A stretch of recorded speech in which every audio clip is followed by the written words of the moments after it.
اللهم صل على سيدنا محمد يا رب صل وسلم دائما ابدا على حبيبك. ایک دفعہ رفع الیدین پر ایک مناظرہ ہو رہا تھا. ایک دیوبندی عالم نے کیا حرکت کی, ابن جریج کو کہا کہ انہوں نے 70 مرتبہ مطع کیا ہے, لہذا ان کی روایت قابل قبول نہیں ہے.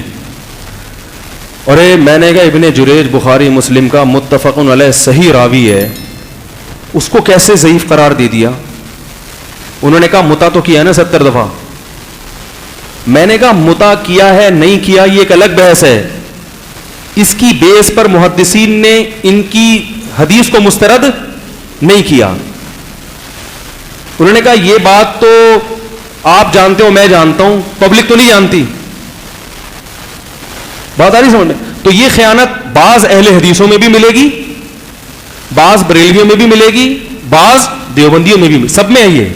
تو وہ تو کہیں بھی ہو تو کیا ہے, وہ غلط ہے. سمجھ میں نہیں آ رہی میرے خیال پر. تو اس کی بیس پر یہ نہیں ہوتا کہ آپ نے ایک کلپ دیکھے کہ یار یہ خامخواہ میں, تو آپ نے سب کو غلط قرار دیا. تو فقہ حنفی قرآن و حدیث کا نچوڑ ہے, صدیوں سے حکومت میں رہا ہے, 700 سال تک دنیا پہ فقہ حنفی رائج رہا, بہت سارے, سب جگہ نہیں. احناف نے اگر اپنا مسلک پھیلانا ہوتا, احناف قانون کی زور سے باقی مسلکوں پر پابندی لگا دیتے, مگر احناف نے ایسا نہیں کیا. بلکہ حنفیوں کی کتابوں میں لکھا ہوا ہے کہ اگر کوئی حنفی, کوئی فقہ حنفی کو فالو کرتا ہے, عدالت میں جاتا ہے اور جج شافی مذہب کو فالو کر رہا ہے, تو وہ جج کا فیصلہ حنفی پر نافذ ہوگا. اس مسئلے میں حنفی کو اپنا فقہ چھوڑنا پڑے گا, کیونکہ جج جو فیصلہ کرتا ہے قرآن و سنت میں اس کو فالو کرنے کا اللہ نے ہمیں حکم دیا ہے, کیونکہ حکومت کی اطاعت فرض ہے نا. تو اتنا بڑا مائنڈ رکھا ہے.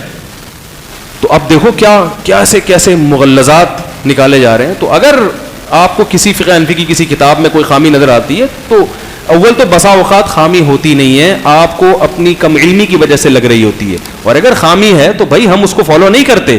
ہم نے کب کہا ہے کہ فقہ حنفی کو قرآن یعنی عین قرآن اور عین حدیث ہی ہے, وہ اس میں کوئی خطا ہو ہی نہیں سکتی. قرآن و حدیث کا نچوڑ ہے, مگر وہ مجتہدین نے اجتہاد کیا ہے جو آپ کے اجتہاد سے 1000 گنا بہتر ہے, مگر خطا کا امکان بہرحال ہے. تو اگر کوئی خطا ہوگی تو ہم اس کو مانیں گے. بات سمجھ میں آ رہی ہے؟